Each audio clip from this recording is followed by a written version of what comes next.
జీవితంలో ఒక్కసారైనా చేయాల్సిన యాత్ర చార్ధామ్. లతగారి ఆధ్వర్యంలో సంప్రదించండి. నమస్తే, వెల్కమ్ టు సుమన్ టీవీ. నేను మీ లక్ష్మి. మౌనిక కేసు ఎంత సెన్సేషన్ అయిందో మనందరికీ తెలిసిన విషయమే. కానీ ఇప్పటికీ మౌనిక కేసులో ట్విస్టులు వీడాయా అంటే అనేక రకాల డౌట్స్ ఈ కేసు ఫాలో అయ్యే ప్రతి కామన్ మ్యాన్ కి కూడా వస్తున్నాయి. సో మేడం, మౌనిక మర్డర్ కేసుకు సంబంధించి అందులో కొంచెం అమ్మాయి అందంగా ఉంటుంది. ఆమెను అడ్డు తొలగించే క్రమంలో ఇతను ఏమవుతాడు భార్య దృష్టిలో అంతకన్నా హంతకుడే కాదు, ఇలాంటి వాడిని ఇప్పటి వరకు మేము పక్కన ఫ్లాట్ లో ఉన్నాడా అని. జీవితం అన్నది అమ్మాయికి పోయింది, నీకు పోయింది. ఇదిగో ఇలా తయారవుతున్నారు. కానీ ఇప్పటి వరకు కేసు ఇన్వెస్టిగేషన్ ఒక సైడే జరిగింది, మరొక సైడ్ జరగటానికి ఇది వాస్తవం చెప్పడానికి ఎవరు ముందుకు రాకపోవటం ఒక కారణమైతే, ఇప్పుడు ఈ మౌనికను ఇంటికి పిలిచిన తర్వాత ఆమెతో గొడవ జరిగిన నేపథ్యంలోనే ఆమె నోరు గొంతు నొక్కేసి ఊపిరాడకుండా చేసి ఆమెను చంపేసిన తర్వాత కేవలం ఆధారాలు లేకుండా చేయాలి అనే ఉద్దేశంతో మాత్రమే యాప్ ద్వారా కత్తులు ఆర్డర్ చేసుకొని ప్యాకింగ్ సంబంధించినటువంటి మెటీరియల్ అంతా ఆర్డర్ చేసుకొని ఆ తర్వాత ఈ డిస్పోజ్ చేయాలని చెప్పేసి అమ్మాయి బాడీని ముక్కలు ముక్కలుగా చేసేసాను. ఇదంతా కూడా రవీంద్ర పోలీసుల ఎదుట లొంగిపోయిన తర్వాత చెప్పినటువంటి విషయాలు. ఈ విషయాలన్నీ నిజానికి వాస్తవమేనా, ఇందులో ఇంకే ఏదైనా కట్టుకథ ఉందా అని చెప్పడానికి కూడా ఇప్పుడు గొంతు విప్పటానికి ఎవరూ లేరు. మౌనిక మరణం అనేది చాలా బాధాకరమైన విషయం. ఎందుకంటే చావు అనేది ప్రతి మనిషి జీవితంలో ఉంటుంది, కానీ అత్యంత దారుణంగా కనీసం తల్లిదండ్రులు ఆ కూతురు యొక్క మృతదేహాన్ని చూసుకోవడానికి కూడా వీలు లేనంత దారుణంగా ఆమె తల లేనటువంటి మృతదేహానికి వాళ్ళు చివరి కార్యక్రమాలు చేయటం, అంత్యక్రియలు జరగడం అనేది చాలా బాధాకరమైన విషయం. ఇది విశాఖ వేదికగా జరిగిన ఒక క్రైమ్ కేసుగా చూడకుండా అసలు ఏంటి మౌనిక అన్న అమ్మాయి క్యారెక్టర్ ఏంటి, అసలు రవీంద్ర ఒక నేవీ ఎంప్లాయీ ఉండి ఒక డేటింగ్ యాప్ని అప్రోచ్ అవ్వడం ఏంటి, డేటింగ్ యాప్లో అమ్మాయిలకి రిక్వెస్ట్లు పంపించడం ఏంటి, అలా రిక్వెస్ట్ యాక్సెప్ట్ చేసిన మౌనికతో 5 ఏళ్లుగా పరిచయం కొనసాగిస్తున్న రవీంద్ర ఒక్కసారిగా ఎందుకు ఆమెను అడ్డు తొలగించుకోవటానికి ఇంత దారుణానికి తెగబడ్డాడు? కేవలం రవీంద్ర చెప్తున్న కారణం ఒకటే, డబ్బుల కోసం విపరీతంగా వేధిస్తూ ఉండటం, ఆ వేధింపులు తాళలేక, ఆ వేధింపులు తట్టుకోలేక ఆమె తన ఫ్యామిలీకి కూడా ఒక డిస్టర్బెన్స్ క్రియేట్ చేస్తుందేమో, ఇబ్బందులు ఆమె వల్ల వస్తాయేమో అనే ఉద్దేశంతోనే ఇదంతా చేశాను అంటున్నాడు.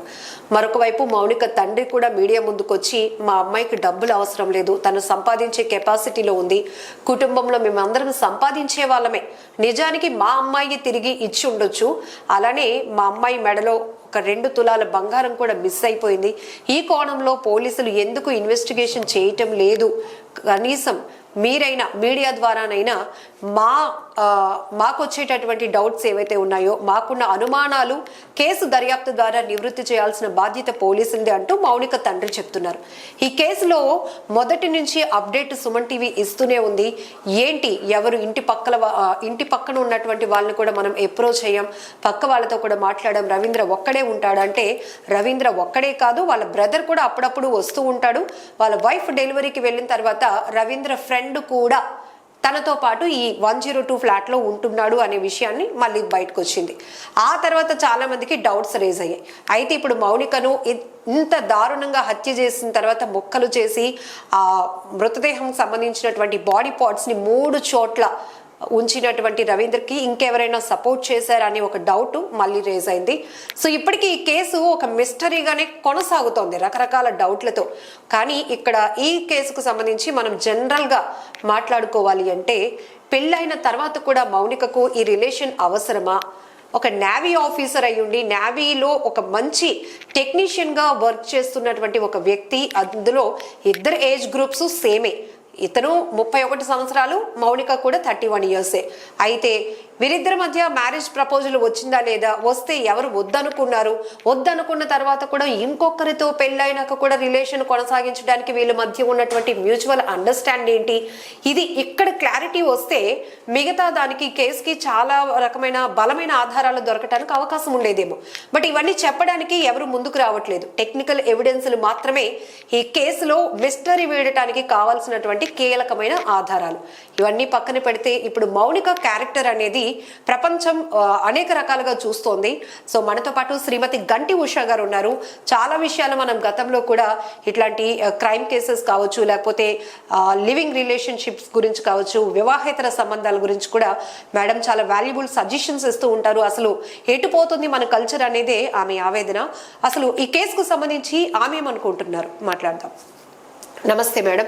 నమస్తే లక్ష్మి. ఇంత చెప్తే గానీ మళ్ళీ మౌనిక కేసు గురించి కనెక్టింగ్ ఇవ్వలేము. ఎందుకంటే ఒక కోణంలో మనం చెప్పేస్తే అయిపోయే కేసు కాదు ఇది. ఇంతకు ముందు వరకు మనం అనేక రకాల నేర ప్రవృత్తులు చూసాం, క్రిమినల్ మైండ్ సెట్ తో ఉన్న వాళ్ళని కూడా చూసాం. కానీ ఒక అమ్మాయిని ఇంటికి పిలిచి చంపేయడమే కాదు, ఒకవేళ అక్కడ ఘర్షణ జరిగితే చంపేశాను కోపంలో అనుకోవచ్చు, ఆవేశంతో అనుకోవచ్చు. కానీ అక్కడి నుంచి మళ్ళీ స్కిప్ అవడానికి క్రైమ్ నుంచి అవన్నిట్లు కూడా ఆ మృతదేహం సంబంధించి డిస్పోజ్ చేయాలనే ఉద్దేశంతో రవీంద్ర మొక్కలు చేశానంటున్నాడు. ఇది పక్కన పెడితే ఇప్పుడు ఈ కేసు బయటకు వచ్చిన తర్వాత అందరూ మౌనిక ఎందుకు వెళ్ళాలి, ఒంటరిగా భార్య లేనప్పుడు వెళ్లాల్సినంత అవసరం ఏముంది, అమ్మాయిలకు అంత భయం లేకుండా ఉందా, పెళ్ళైన తర్వాత కూడా ఈ రిలేషన్ అవసరమా, అంత ఇద్దరి మధ్య బాండింగ్ ఉంటే కనుక ఇద్దరే పెళ్లి చేసుకోవచ్చు కదా, మరొక అమ్మాయికి ఎందుకు అన్యాయం చేశారు అని మీరేం చెప్తారు? ఇప్పుడు ఒక విషయం చెప్పాలి. ఈ డేటింగ్ యాప్స్ కావచ్చు, లేదంటే లివ్ ఇన్ రిలేషన్షిప్స్ కావచ్చు, ఈ కొత్త కల్చర్ మనం అడాప్ట్ చేసుకున్న తర్వాత కొంత ఇండివిజువాలిటీ పెరిగిన ఈ కాలపు ఆడపిల్లలు వాళ్ళ ఇండివిజువాలిటీని సాధించుకుంటున్నాం, మా ఫ్రీడమ్ సాధించుకుంటున్నాం అన్న దాని వెనకాతల, భావన వెనకాతల they are losing their dignity. ఇది చాలా అనిపిస్తుంది. ఇప్పుడు సహజంగా ఆడవాళ్ళ లక్షణం ఎలా ఉంటుందంటే, ఓకే ఇప్పుడు లివ్ ఇన్ రిలేషన్షిప్ అడాప్ట్ చేసుకున్నప్పటికీ కూడా ఒకసారి ఒక మేల్ పర్సన్తో కమిట్ అయితే తను కొంచెం ఎక్స్పెక్ట్ చేస్తుంది తనతోనే ఉండాలి అన్న దాంతో. అంటే ఏంటి, మైండ్ పూర్తిగా ఈ కల్చర్ని అడాప్ట్ చేసుకోలేదు, పెళ్ళి కావాలి. కానీ మాకు పెళ్ళి కాకపోయినా పర్వాలేదు, ఇప్పుడున్న దీనిలో ట్రెండ్లో ఉన్నాం అన్నది బయటికి వెర్రిగా అనుకుంటూ వీటిల్లో ఇరుక్కుపోతున్నారు. ఇరుక్కుపోయిన తర్వాత ఎయిదర్ ఆఫ్ ద పర్సన్, ఈ మెయిల్ ఆర్ ఫీమేల్, మ్యారేజ్ చేసుకునేసరికల్లా వీళ్ళకి పంతాలు పట్టింపులు వచ్చేస్తున్నాయి. ఎందుకంటే అరే నేను అనుకున్నాను కదా అని. ఒకటి గుర్తుపెట్టుకోవాలి, వీళ్ళందరూ కూడా లివ్ ఇన్ రిలేషన్షిప్లో they cannot claim for further relations. There is no commands and demands. Only వాళ్ళకి ఏమైనా కావాలి అని అంటే they may have fun, that's all. అంతకు మించి ఈ దిగజారుడుతనం అన్నది ఎంతవరకు వస్తుందంటే, ఇప్పుడు ఆ అమ్మాయికి తెలుసు 5 సంవత్సరాల క్రితం ఉంది. ఇప్పుడు మనం ప్రతిసారి ఏం చేస్తామంటే మేల్ క్యారెక్టర్ని అసాసినేట్ చేసేస్తూ ఉంటాం. ఎందుకంటే తను అలాగా తను ఇలాగా అని. ఇప్పుడు ఎక్కడైనా సరే చూడండి, 2 చేతులు కలిస్తే కానీ చప్పట్లు కావు. అది ఫస్ట్ థింగ్. సరే, ఇప్పుడు ఆ అమ్మాయి ఇంటికి పిలిపిస్తే ఎందుకు వచ్చింది?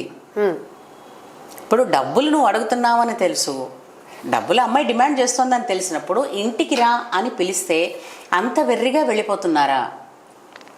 సో నాకు వచ్చిన డౌట్ ఏంటంటే, అంటే బీయింగ్ ఈ ప్రొఫెషన్లో ఉండబట్టి డబ్బులు అడిగింది కాబట్టి చంపేశాను అని అనడం అన్నది కొంచెం అది కనెక్ట్ అవ్వట్లేదు.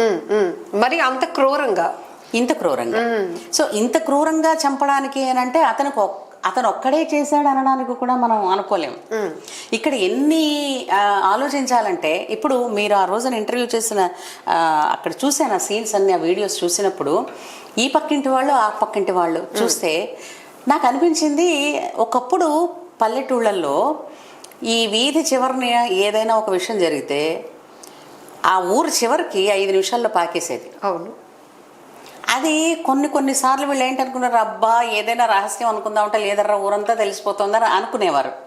కానీ అట్ ది సేమ్ టైం ఏదైనా చిన్న ఆపద ఎవరికైనా వచ్చిందంటే ఊరంతా 5 నిమిషాల్లో వెళ్ళి ఉండేది.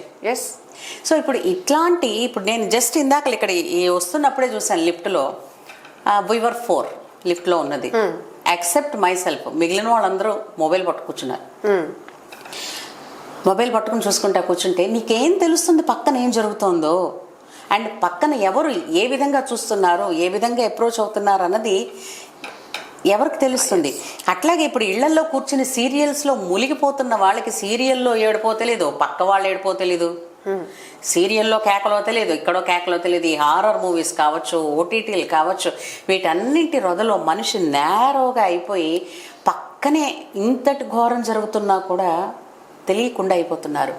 ఇది ఏమన్నా పనసకాయ మామిడికాయమ్మా, ఇప్పుడు యాప్లో ఆర్డర్ పెట్టేసుకుని కత్తులు తెప్పించేసుకుని నరికేసి అసలు అక్కడ ఒక్క బ్లడ్ స్ట్రెయిన్ కూడా లేకుండా అంత నీట్గా చేసుకుని పెట్టుకున్నాడు అని అంటే ఇది వెల్ ప్లాన్డ్ మర్డర్. ఇది చాలా చక్కగా ప్లాన్ చేసుకుని ఈ అమ్మాయి వస్తే చంపేద్దామన్న దృష్టిలోనే ఉంచుకుని మరీ పిలిచాడు. కాకపోతే ఇలాంటివి పిలిచినప్పుడు అటెండ్ అయ్యేటప్పుడు నాకు అనిపిస్తుంది వీళ్ళందరూ ఇప్పుడు జరుగుతున్న బోల్డన్ని ఘోరాలు నేరాలు చూస్తున్నారు కదా, ఇవన్నీ చూసి కూడా ఎలా వెళ్ళిపోతున్నారు? ఇది కదా ఇంపార్టెంట్. ఆల్రెడీ చూస్తున్నాం, ప్రతిరోజు చూస్తూనే ఉన్నారు ఇలాంటివి. ఒక అమ్మాయి కుక్కర్లో ఉడకబెట్టేశాడని, ఫ్రిడ్జ్లో ఎన్ని చూస్తున్నాం. ఇన్ని తెలిసి ఎలాగా పిలవగానే వెళ్ళిపోయింది అంటే ఎక్కడో జరుగుతుంది కానీ మనకు జరగదు అనుకుంటారా? లేదంటే ఇదంతా కూడా మానసిక సంతులిత అన్నది కోల్పోవడం వలన జరుగుతోంది. ఏంటంటే ఈగోవే ఉన్నదంతా ఈగో. ఇప్పుడు నేను తనకి నా కమిట్మెంట్ ఏంటేంటి ఇవ్వాలో నేను ఇచ్చేసాను, సో నన్ను ఎందుకు తను యాక్సెప్ట్ చేయటం లేదు అని అంటే how far it could be possible అన్నది అంటే ఏంటి, ఫ్యాక్ట్స్ని ట్రూత్ని డైజెస్ట్ చేసుకోవడం అన్నది ఇప్పటి కాలం పిల్లల్లో తగ్గిపోయిందని చెప్పచ్చు. ఎస్, ఎందుకు అనంటే ఇది వాళ్ళ పెంపకం. ఇప్పుడు వాళ్ళకి ఫ్యాక్ట్స్ని డైజెస్ట్ చేసుకోవాలి అన్నంతగా ఎవరు ఆ సమయం ఎవరిచ్చారు? తల్లిదండ్రులు ఇవ్వటం లేదు. తల్లిదండ్రులు వాళ్ళ పనుల్లో బిజీగా ఉన్నారు. వీళ్ళ ఫీజులు కట్టడానికి, వీటికి ఈ లైఫ్ స్టైల్ చేయడానికి, వీటన్నిటి కోసం వాళ్ళు బిజీగా ఉన్నారు. ఇంకా స్కూల్ వాళ్ళు ఏం చేస్తారు అనంటే వాళ్ళ దగ్గర కూర్చున్నంతసేపు చితక్ కొట్టి చదివించడం, ర్యాంక్స్ వాళ్ళు సూసైడ్స్ చేసుకుంటున్నా కూడా ర్యాంకులు స్కూల్కి రావాలనే ప్రయత్నం చేస్తున్నారు తప్ప దీన్ని బట్టి చూస్తే ఏ పర్సన్కైనా తన అని అంటూ ప్రేమగా మాట్లాడే మనుషులు కరువైపోయారు. ఎవరో ఒకరు ఉంటే గనక ఏదో సినిమాకి వెళ్ళొస్తున్నామో మార్కెట్కి వెళ్ళొస్తున్నామో అని అనుకున్నట్టు ఆ అమ్మాయి అలా వచ్చేయగలదా? కనీసం ఇంట్లో ఎవరికైనా ఇన్ఫార్మ్ చేయాలి కదా, నేను ఫలానా చోటుకి వెళుతున్నాను, నా చుట్టూ ఇన్ని జరిగాయి, ఈ మధ్యనే జరిగాయి, అది కూడా రీసెంట్గా జరిగాయి. ఇప్పుడు ఎట్లాంటి మీడియాలో ఉన్నాము అని అంటే ప్రపంచంలో ఎక్కడ జరిగినా విదిన్ సెకండ్స్ ఆఫ్ అందులోనూ ఆ అమ్మాయి పబ్లిక్ డొమైన్ లో అంటే ఈవెంట్స్ రకరకాల మనుషుల్ని ఫేస్ చేసే ఉంటుంది. అలాంటిది యువతల మనుషులను అంత తెలియకుండా లేదు కదా. కాకపోతే ఇక్కడ నాకు ఇంకొకటి కూడా అనిపిస్తుంది, ఈ ఇంట్లో ఇతనితో పాటు ఇంకొక అబ్బాయి కూడా ఉండేవారు అని అంటున్నారు కదా, ఆ క్యారెక్టర్ గురించి ఇంకా ఏం బయటికి రావటం లేదు, కంప్లీట్ హిడెన్ గా ఉంది. సంథింగ్ అతని ఇది కూడా ఉండొచ్చు. లేదు అంటే వీళ్ళిద్దరు రిలేషన్ గురించి అతనికి తెలిసి కూడా ఉండడానికి స్కోప్ ఉంది. ఎందుకంటే ఇరుగు పొరుగు వాళ్ళు ఆల్రెడీ చెప్తున్నారు, ఈ రవీంద్ర కన్నా ఆ వ్యక్తిని మేము ఎక్కువగా చూస్తూ ఉండేవాళ్ళం. ఎప్పుడు ఇంట్లో తలుపు గెడ పెట్టుకొని టీవీ చూస్తూ ఉండేవాడు. ఏంటి బాబు నువ్వు ఎక్కడంటే నేను డ్యూటీకి వెళ్తాను అనేవాడు. అంటే ఒక పర్సన్ రెంట్కి తీసుకొని వాళ్ళ వైఫ్ డెలివరీకి వెళ్ళాక కొత్తగా ఎవరు ఆ ఇంట్లో ఉంటున్నా ఇప్పుడు ఇలాంటివి జరిగితేనే మనకి ఎంత జాగ్రత్తలు పడే పరిస్థితి. అది ఇప్పుడు ఒకప్పుడు మన వైజాగ్ ఇలా లేదు. వైజాగ్ అంటే ఆహ్లాదంగా బీచ్, తర్వాత ఈ కైలాసగిరి టెంపుల్, తర్వాత సింహాచలం ఇవి చూడడానికే వచ్చేవారు. అలాంటిది ఈ మధ్యన అత్యంత ఘోరంగా బోలెడన్ని నేరాలు హత్యలు ఈ ఊళ్ళో జరుగుతూ ఉంటే అది అనిపిస్తుంది, మా వైజాగ్ అయినా ఇది ఒకప్పుడు ఆఫ్ కోర్స్ ఇలా డ్రమ్ములో మహిళ మృతదేహం ప్యాన్ తీసుకొని భర్తని తలపై కొట్టి చంపేసిన కేసు కావచ్చు. ఇవన్నిటికీ కూడా నాకు ఒకటి అనిపిస్తుందమ్మా, ఏంటంటే ఒకటి పెద్దవాళ్ళని ఇంటి నుంచి దూరం చేసుకున్నాం, ఓల్డేజ్ హోముల్లో పెట్టేసి ఇంట్లో మంచి చెప్పే మనిషి కరువు అయిపోయారు. ఇంతే కాకుండా ఇంకొకటి ఆలోచిద్దాం, ఇంట్లో ఒక మనిషి ఉన్నారు అనుకోండి, ఇప్పుడు అతనికే భార్య పురటికి వెళ్ళింది, అమ్మో నాన్నో అమ్మమ్మో ఇంట్లో ఉన్నారు అనుకోండి, అతను ఇంత తెగబడేవాడు కాదు, ఇంత ఫ్రీడమ్ కూడా బయట ఎక్కడి నుంచి వస్తుంది కదా. అలాగే ఆడపిల్లకి కూడా ఒకటి ఫినాన్షియల్ ఫ్రీడమ్ అన్నది ఉండాలమ్మా, ఎవరికైనా ఉండొచ్చు, తప్పు కాదు. అది ఎంతవరకు ఉండాలి అని అంటే అమ్మ నాన్న నీ మంచి కోసమే చెప్తారు తప్ప నిన్నేదో ఇబ్బంది పెట్టడానికి, నీ జీవితం నాశనం చేయడానికి చెప్పరు కదా అన్న మినిమం ట్రస్ట్ కూడా లేకుండా పోతుంది.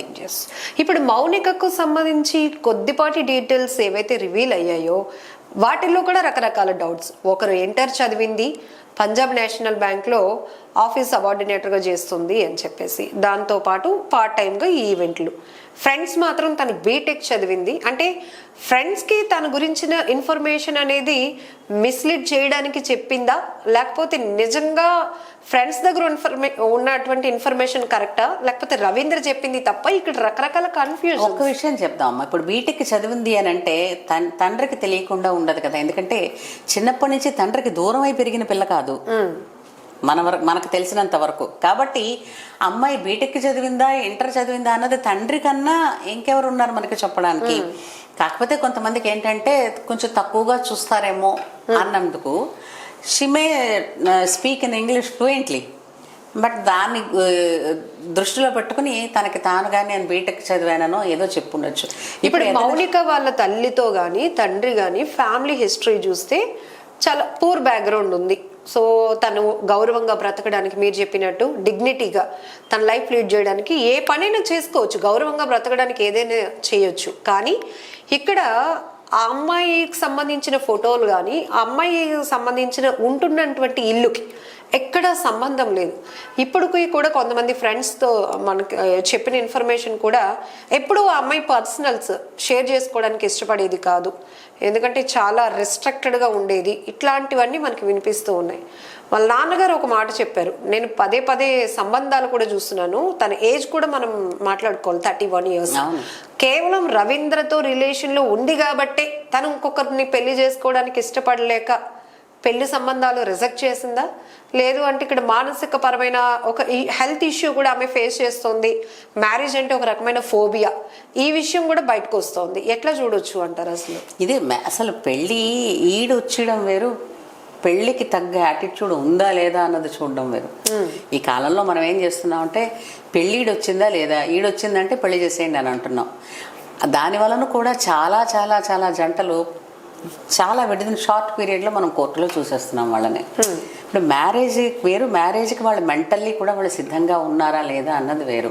ఇంకోటి మానసికంగా వీళ్ళు ఎలా ఉంటారు అని అంటే చెప్పాను కదా, బయటికి ఏదో పెత్తనం కోసం తీసుకొచ్చాను అన్నట్టుగా అడాప్ట్ చేసుకుంటున్న కల్చరే తప్పించి చిన్నప్పటి నుంచి ఒక యాటిట్యూడ్లో పెరిగే దాన్ని ఎక్కడికి వాళ్ళు తీసేయగలుస్తారు, తీసేయలేక ఈ రెండిటికి క్లాష్ అయిపోతున్నారు. బయట జరుగుతున్న దానికి లోపల ఉన్నటువంటి యాటిట్యూడ్కి క్లాష్ అయిపోయి అటుపక్క పెళ్లి చేసుకుందామా అని అనిపించినప్పటికీ కూడా పెళ్ళి అంటే మళ్ళా ఒకటితోటే ఉండాలి, అదో పెద్ద బర్డెను. తర్వాత ఇప్పుడు ఈ నేవల్ గైస్ ఇప్పుడు ఇట్లాంటి వాళ్ళంతా కొంచెం హైఫైగా మనీ ఉంటుంది వీళ్ళ దగ్గర. సో చాలా మందికి ఏంటంటే వాళ్ళకి పాకెట్ మనీ కోసం కూడా చాలా మంది ఇట్లాంటివి అంటే ఈ ఫ్రెండ్షిప్లు అన్నవి చేస్తున్నారు. నాకు తెలియగలుగుతానమ్మా, ఇప్పుడు ఈ ఫ్రెండ్షిప్ యాప్స్ అని అంటారు కదా, ఫ్రెండ్షిప్ యాప్స్ ఈ what kind of friendship they are expecting? నాకు అర్థం కాలేదు. అందరికి అర్థం కాని ప్రశ్న కదా. నేను ఫ్రెండ్గా మాట్లాడడానికంటే నీ తోటి చదువుకున్న వాళ్ళు పనికిరారా, లేదా నీ ఇంట్లో ఉన్న కజిన్స్ పనికిరారా? అంటే కజిన్స్ తోటి, తోడబుట్టిన వాళ్ళతోటి, చుట్టుపక్కల వాళ్ళతోటి రిలేషన్స్ తగ్గిపోవడం వలన ఇదిగో ఇలా తయారవుతున్నారు. కొత్త బంధాలు, కొత్త ఫ్రెండ్షిప్, కొత్త బంధాలు అని అంటే అటు పూర్తిగా వాటికి అడాప్ట్ అవ్వలేరు, అలాగని పాతది వదిలేయలేరు. దీని వలన నలిగిపోయి ఇదిగో ఇలాగనమాట పెళ్లి చేసుకుందాం అనుకుంటారు. అవతల వాడు పెళ్లి చేసేసుకున్నాడని తెలిసినా ఈ అమ్మాయికి ఎందుకు ఇది? ఇప్పుడు లివ్ ఇన్ రిలేషన్షిప్లో ఏది అడగడానికి లేదు, కలిసి ఉన్నంతకాలం కలిసి ఉండండి, ఎవరికి ఎప్పుడు ఇష్టం లేకపోతే అప్పుడు విడిపోండి, అంతే తప్ప అందులో వేరే ఇంకేం లేదు. నువ్వు ఎవరిని కూడా కమాండ్ చేసి నువ్వు ఉండు అని చెప్పలేవు. ఇప్పుడు ఇక్కడ రవీంద్ర గురించే మాట్లాడుకుంటే నేవీ జాబ్ ఉంది, ఎడ్యుకేటెడ్, తను ఇంకొక రకంగా ఫేస్ చేయొచ్చు కదా మౌనికను. ఇదే ప్రీ ప్లాన్డ్గా ఒక పథకం ప్రకారం ఆమెను అడ్డు తొలగించుకుంటేనే అనే ఆలోచన కన్నా ముందు ఆమెను అడ్డు తొలగించే క్రమంలో ఇతను ఏమవుతాడు అనే విషయం కూడా ఆలోచన మినిమం లేదమ్మా. అదే అనుకుంటా. ఇప్పుడు తను మంచి జాబ్, మంచి ఫ్యామిలీ, భార్య, పాప పుట్టిందంట. పుట్టిన పాప దృష్టిలో తన తండ్రి హంతకుడు, భార్య దృష్టిలో అంతకన్నా హంతకుడే కాదు మిగిలిన దిగజారిపోయినవాడు. దాన్ని ఇప్పుడు ఆఫీస్ వాళ్ళు తోబుట్టు వాళ్ళు వీడే మన ఆఫీస్లో మనతో మన కొలీగా అని అనుకుంటారు. తల్లిదండ్రులకి ఎలా ఉంటుంది ఒక్కసారి? పక్కింటి వాళ్ళకే అనిపిస్తోంది ఇలాంటి వాడిని ఇప్పటి వరకు మేము పక్కన ఫ్లాట్ లో ఉన్నాడా అని కదా. అంటే ఇప్పుడు క్షణికావేశంలో నువ్వు చేసేయచ్చు, కానీ నువ్వు ఆ అమ్మాయి జీవితం తీసేసావు, అంటే వాళ్ళకి మనిషే కనపడకుండా చేసావు. బట్ నువ్వు ఉన్నా లేనట్టే. అంతే కదా. తల్లిదండ్రులకి కావచ్చు, భార్యకి కావచ్చు, బిడ్డకి కావచ్చు, నీ ఉద్యోగానికి కావచ్చు, ఇంత కష్టపడి ఇన్నేసి సంవత్సరాలు వెయిట్ చేసి ఇంత చదువులు చదివి ఏమిటి నువ్వు ఎర్న్ చేసావు చివరికి? ఇప్పుడు ఎవరికైనా సరే జీవితం అన్నది అమ్మాయికి పోయింది, నీకు పోయింది. అంటే ఇది ఈ క్షణికావేశాలు ఎందుకు వస్తున్నాయి? ఇప్పుడు ఈ పిల్లల పెంపకంలో అంటే ఇప్పుడు గత ఈ లాస్ట్ 20-30 ఇయర్స్ నుంచి వస్తున్నటువంటి పెరుగుతున్నటువంటి జనరేషన్స్ ఏవైతే ఉన్నారో ఇక్కడి నుంచి అడ్వాన్స్ అయిపోతున్నారు ఈ ముందున్న వాళ్ళు. టీనేజర్స్, స్కూల్ పిల్లలు ఎంతమందిని చూస్తున్నాం మనం. సో మేడం, మౌనిక మర్డర్ కేసుకు సంబంధించి మొదటి నుంచి మీరు కేసు ఫాలో అవుతున్నారు కదా, మీకు వచ్చిన డౌట్ ఏంటి? ఇప్పటి వరకు వచ్చింది ఏంటి అనుకుంటున్నారు? నాకు అంటే ఈ అమ్మాయి వెళ్ళింది ఏంటంటే డబ్బు కోసం వెళ్ళిందని నేను అనుకోను. డబ్బు కోసం కానీ మరేదేనికైనా అని అనుకుంటే అమ్మాయి ఇంటికే వెళ్ళక్కర్లేదు. అంత తెలివి తక్కువ పిల్ల కదా. ఎందుకంటే అమ్మాయి ఉన్నటువంటి ఫీల్డ్లో అందులో కొంచెం అమ్మాయి అందంగా ఉంటుంది. సో ఇట్లాంటి క్యారెక్టర్స్ ఉన్న వాళ్ళని ఎంతో మందిని ఫేస్ చేసి ఉంటుంది. ఏమీ లేకుండా 30 ఇయర్స్ దాకా రాదు. కాకపోతే తను ఎక్స్పెక్ట్ చేసింది వేరు, తను ఇది అనుకోలేదు. జస్ట్ మళ్ళీ అంటే ఎలాగో పెళ్ళి కాదు, హ్యావింగ్ ఫన్ అని అనుకుని వచ్చింది. బట్ వాడు ఎందుకు చేశాడని నాకు అసలు ఇక రవీంద్ర ఒక్కడే కాదు, రవీంద్రతో పాటు ఆ థర్డ్ పర్సన్ ఎవరైతే ఉన్నాడో తన మీద కూడా నాకు చాలా ఇది ఉంది. కాక ఇప్పుడు ఏంటంటే తను ఎక్కడ ఏ యాప్లో ఆర్డర్ పెట్టాడు వెపన్స్, ఈ వెపన్స్ ఎక్కడ పెట్టాడో తీరా తర్వాత ఈ ఆలోచన తల తరిగేసి వేరే చోటకి తీసుకెళ్ళి అంటే ఇట్ టేక్స్ ఎ టైం. 100%. ఈ టైంలో ఆయన మెంటల్ కండిషన్ ఎలా ఉంది వాడిది. సో మెంటల్ కండిషన్స్ ఏవి చూడకుండానే జాబ్ ఎలా ఇచ్చారు అందులో నేవీ అంటేనే ఇట్స్ అ కైండ్ ఆఫ్ కంట్రీకి సర్వీస్ చేసే ఫీల్డ్ కదా. ఆయన టెక్నీషియన్ పొజిషన్ లో ఉన్నారు అంటే కాబట్టే ఇంతలాగా చేయగలిగాడు అనేది కూడా టోటల్ గా కల్ప్రిట్ అని చెప్పాలి అని అంటే రవీంద్రే. ఎందుకంటే ఈ అమ్మాయి దగ్గర నుంచి అయితే ఆ విధమైనటువంటి ఆలోచన రావటం లేదు. పూర్ గర్ల్ ప్రాణం కోల్పోయింది అంతే. ఈ రిలేషన్స్ ఇప్పటికైనా నేను ఒకటే చెప్తాను, ఎవరికైనా ఈ లివ్ ఇన్ రిలేషన్షిప్స్ అనుకున్న వాళ్ళకి ఎవరికైనా సరే, లేదంటే in the name of love అనుకున్న వాళ్ళకైనా సరే, just take care of your self first. అలా డిగ్నిటీని, ప్రాణాలు అంటే వాళ్ళకన్నా అవతల వాళ్ళు ఎక్కువగా నమ్ముతుండడం కూడా ఒక కారణమేమో. చేతకాంతనం. ఎందుకంటే తమ మీద తమకి నమ్మకం లేదు. ఎందుకు లేదు అని అంటే ఇప్పుడున్నటువంటి పరిస్థితుల్లో ప్రతిదీ కూడా మీకు ఈ మీడియాలో చూసి ఓటీటీలో వాటిల్లోనూ చూసి నన్ను అడిగితే అదే అనిపిస్తుంది. ఓటీటీలో చూస్తున్న సినిమాలన్నీ అవి నేర్పుతున్నాయా, జరిగినవి చెప్తున్నాయా? దాన్ని చూస్తే ఎన్ని ఐడియాలైనా ఎవరికైనా వస్తాయి కదా. సో ఇలాంటివన్నీ చూసి అంటే ఏసీపీ గారు కూడా ఒక బైట్ అంటే మీన్స్ మీడియాకి మాట్లాడుతూ చెప్పారు, ఇవన్నీ కూడా అసలు ఇలా చెయ్యాలి అన్నది కూడా కొన్ని రకాల మీడియా సైట్స్ చూసి నేర్చుకున్నాడంట. ఇంక చెప్పేది ఉంటుంది, వాళ్ళు ఆల్రెడీ చెప్తున్నారు. అక్కడ ఒక చిన్నపిల్ల కేసులో మనం చూసాం కదా, ఇంట్లో ఏదో దొంగతనానికి వచ్చాడు. మనం ఏదో హైదరాబాద్లో ఒక కేసు అప్పుడు చూసాం కదా, వాడేదో తను కూడా అదే వీటి కోసం వీడియోస్ చూసి మరీ చేశానని చెప్పాడు. అవును, ఈజ్ జస్ట్ టీనేజ్ బాయ్. ఇలాంటివి ఎన్ని జరుగుతున్నాయి.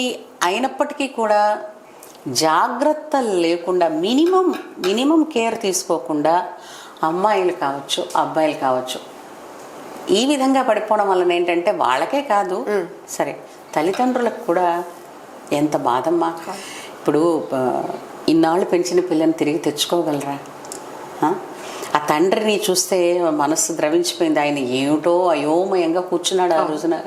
అసలు కూతురు గురించి చెప్తున్న విషయాలు కావచ్చు, అతను అడుగుతున్న జస్టిస్ కూడా చాలా కన్ఫ్యూజన్ గా ఉంది. అసలు ఒక రకంగా ఏం మాట్లాడుతున్నారు అంటే అన్ఎక్స్పెక్టెడ్ కదా. అమ్మాయి వెళ్ళింది ఏదో వస్తుంది అనుకుంటాడు. కానీ అసలు ఒకటి ఏంటంటే ఇంటికి డైరెక్ట్ గా పిలిపిస్తున్నారు అని అంటే, ఒకప్పుడు వీటి కోసం కొన్ని ప్లేసులు ఉండేవి, వాటికి ఏదో అక్కడికి వెళ్ళి తగలడేవారు. ఇప్పుడు ఇంటికే పిలిపిస్తున్నారు అని అంటే ఎంత బరి తెగించేసిపోయిందో ఇప్పుడు జనరేషన్ అన్నది అర్థమవుతుంది.